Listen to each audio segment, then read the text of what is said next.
నిజంగా బ్రో నాకు చాలా బాధ అనిపించింది ఫస్ట్ థింగ్. ఏందంటే ఇప్పుడు ఇండియా వేరే దేశాల మీద లైక్ ఒక ఇంగ్లాండ్ మీద, ఆస్ట్రేలియా మీద లేకపోతే న్యూజిలాండ్ మీద ఓడిపోయినా పెద్దగా బాధపడం. కానీ అన్ని మ్యాచ్‌లు గెలిచి ఫైనల్ వరకు వచ్చి ఫైనల్‌లో పాకిస్తాన్‌తో చిత్తు ఓడిపోయింది అది కూడా. లైక్ స్కోర్ డిఫరెన్స్ కూడా చాలా ఉంది చెప్పాలంటే. 200 లోపే ఆల్ ఔట్ అయిపోయింది. వాళ్ళు చూస్తే 350 కొట్టారు. వాడి పేరేదో పాకిస్తాన్ వాడి పేరే గుర్తులేదు. వాడేమో 157 కొట్టాడు వాడు. సో ఈ రకంగా ఇండియా ఓడిపోవడం అనేది నిజంగా బాధాకరం కూడా కాదు. హార్ట్ బ్రేక్ అనుకోవాలా క్రికెట్ ఫ్యాన్స్‌కి నిజంగా హార్ట్ బ్రేక్ అది. నేను చూసా మ్యాచ్ ఆ రోజు. వైభవ్ సూర్యవంశి నిజంగా చెప్పాలంటే వైభవ్ సూర్యవంశి కేవలం ఐపీఎల్ వరకే పరిమితమయ్యాడా? ఈ మ్యాచ్ చూసిన తర్వాత నాకు అనిపించింది చెప్తున్నా. అంటే తప్పుగా అనుకోమాకండి. వైభవ్ సూర్యవంశి కేవలం ఐపీఎల్‌కేనా పరిమితము? కేవలం ఫ్రాంచైజీ క్రికెట్‌కేనా మనం బాగా ఆడాల్సింది? ఏదో ఆ రోజు మనం 20 ఓవర్లు ఆడాము వెళ్ళిపోయామన్నట్టుంటే అయిపోద్దా? అది కాదు.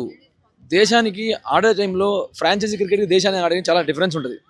మీరు చూసుకుంటే ఆస్ట్రేలియన్ క్రికెట్ చూడండి ఒకసారి. వాళ్ళు కరెక్ట్‌గా ఎవరైతే మ్యాచ్‌కి రావాలో ఆ టైంలో వాళ్ళని పిలుచుకొని వస్తారు. లైక్ స్కాట్ బోలాండ్ కానీ ఎవరైనా కానీ స్కాట్ బోలాండ్ కానీ స్వెప్సన్ కానీ ఎవరైనా కానీ అప్పటికప్పుడు జస్ట్ ఆ కొద్దిసేపే వాళ్ళు ఆడతారు. వాళ్ళకి అవసరం లేదు ఫామ్‌తో. అలా ఉండాలి కానీ కేవలం వీళ్ళు ఐపీఎల్‌కి పరిమితమైన వాళ్ళని తీసుకొచ్చి అండర్ 19 ఆడిచ్చి వీళ్ళు చూసారా ఫైనల్‌లో బోల్తా కొట్టించారు ఇప్పుడు. సో నిన్న పాకిస్తాన్ బౌలర్లు కూడా చాలా అగ్రెసివ్‌గా బౌలింగ్ చేసి చాలా ఓవర్‌గా బిహేవ్ చేశారు కదా. నిజం దానిపైన మీ ఒపీనియన్ ఏంటి? అస్సలు చెప్తున్నా కదా ఇప్పుడు ఇండియా పాకిస్తాన్ అంటే ఎలా ఉంటుంది మనకి వరల్డ్ వార్ లాగా ఉంటుంది. అంటే వరల్డ్ వార్ కాకపోయినా ఇండియా పాకిస్తాన్ ఒక యుద్ధం లాగా ఉంటుంది. మ్యాచ్ ఎలా ఉంటుంది అంటే హై ఇంటెన్సిటీ అసలు దెబ్బకు దెబ్బ ఆత్మకు ప్రేతాత్మ అంటారు చూసాం అలా ఉంటుంది. అలాంటి మ్యాచ్ చూసే టైంలో పాకిస్తాన్ ఓవర్ యాక్టింగ్ చేశారు. నాకు అనిపించింది అండర్ 19 టీంలో విరాట్ కోహ్లీ అంటే ఒక రెండే బల్ ఉందని అనిపించింది. వాళ్ళ తాట తీసి చేతులు వదిలిపెడుతున్నారు ఒక్కొక్కడికి. వాళ్ళకి ఊచకోత కోసేవాడు ఉంటుంది ఎక్కడికి పోరు మళ్ళీ దొరుకుతారు. ఈసారి అండర్ 19 కాదు మనలో సీనియర్ టీమే కొట్టేస్తుంది వాళ్ళని. మన తిలక్ వర్మ చూసారు కదా ఎలా కొట్టాడో కొడతారు ఇవన్నీ చూసుకుంటారు. వైభవ్ సూర్యవంశికి మళ్ళీ ఛాన్స్ వస్తుంది. ఈసారి పాకిస్తాన్ ఎక్కడికి పోద్ది మనోడు ఇంకా 14 కదా వస్తాడు వచ్చి ఓవర్ కాన్ఫిడెన్స్ వల్ల ఇండియా ఓడిపోయింది అనుకోవచ్చా?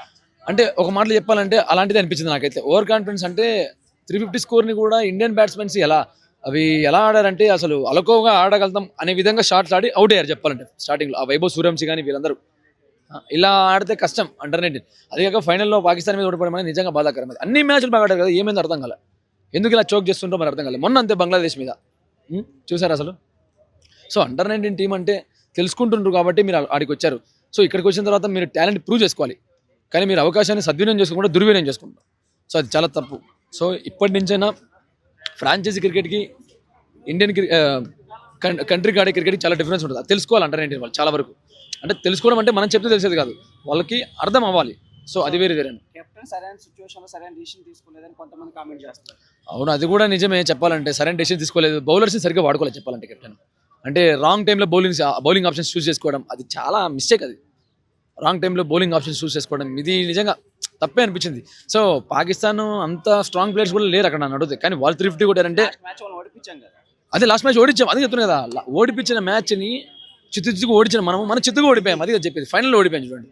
అంటే సరైన టైంలో మనము గెలలేకపోయాం ఆ టైంలో.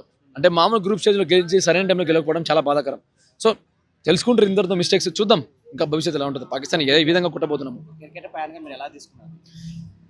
Win or lose made in heaven అంటాం కదా. సో అలాంటిదే క్రికెట్లో గెలుపోవడం అనేది కామను. నెక్స్ట్ సారి వచ్చినప్పుడు ఖచ్చితంగా కొడతారు ఇండియా మళ్ళీ కొడుతుంది. ఎక్కడికి పోరు పాకిస్తాన్.